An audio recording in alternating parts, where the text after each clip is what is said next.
नमस्कार दोस्तों, कैसे हैं आप लोग। उम्मीद करता हूं सब कुछ स्वस्थ होंगे, मस्त होंगे और अच्छे होंगे। आज हम आप लोगों के लिए आपके एग्जाम के दृष्टिकोण से एक शानदार क्वेश्चन लेकर आए हैं, जो कि इस प्रकार है, आप अपने स्क्रीन पर देख रहे हैं।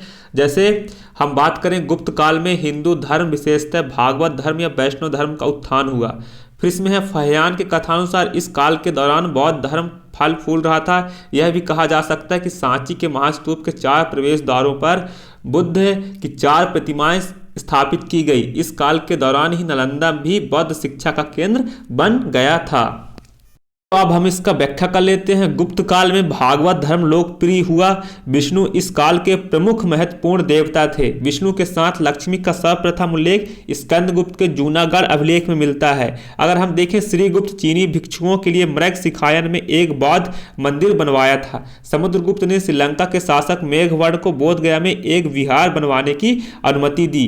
सांची लेख में विदित होता है, चंद्रगुप्त द्वितीय ने बौद्ध अमुक्काद्रव को अपना सेनापति नियुक्त किया था। फाहियान के अनुसार गुप्त काल में कश्मीर, अफगानिस्तान और पंजाब बौद्ध धर्म के केंद्र थे, परंतु पूर्वी भारत के प्रसिद्ध गौरवशाली बौद्ध नगर वैशाली, श्रावस्ती, कपिलवस्तु गुप्त युग में समृद्ध नहीं थे। इसलिए आपका आंसर क्या है? ए और आर दोनों सही है, लेकिन आर ए की सही व्याख्या नहीं है।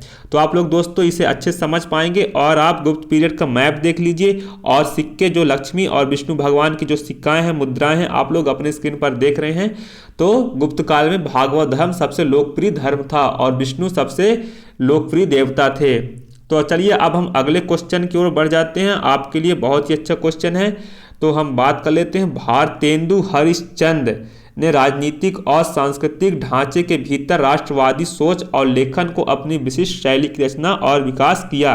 कथन ए है और इसका तर्क ब्रिटिश राज के अधीन होने के कारण भारतेंदु हरिश्चंद्र को शासकों के प्रति और प्रचंड देशभक्ति के सह अस्तित्व में कोई विरोधाभास नहीं दिखाई दिया। तो इसका आंसर क्या होगा? कथन ए और आर दोनों सही हैं और ए आर की सही व्याख्या है, आर ए की सही व्याख्या है। तो इसलिए आपका ऑप्शन नंबर 1 सही है। अगर हम देखें तो भारतेंदु हरिश्चंद्र ने राजनीतिक और सांस्कृतिक ढांचे के भीतर राष्ट्रवादी सोच और लेखन की अपनी विशिष्ट शैली की रचना और विकास किया। ब्रिटिश राज के अधीन होने के कारण भारतेंदु हरिश्चंद्र को शासकों के प्रति प्रचंड देशभक्ति के सह अस्तित्व में कोई विरोधाभास नहीं दिखाई दिया। ए और बी दोनों सही हैं। ए की सही व्याख्या बी है।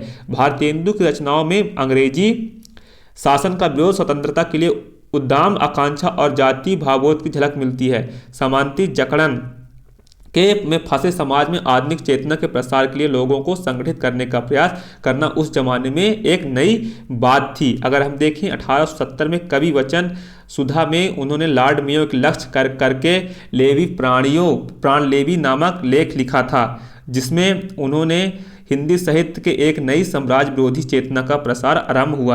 दोस्तों मैं उम्मीद करता हूं वीडियो आपको पसंद आ गई होगी। आप लोग चैनल को सब्सक्राइब भी कर लिए होंगे। मिलते हैं हम आपको नए वीडियो पर। अगर आप टेलीग्राम चैनल को ज्वाइन करना चाहते हैं तो लिंक डिस्क्रिप्शन में है। धन्यवाद। All the best of hard work. Thank you so much.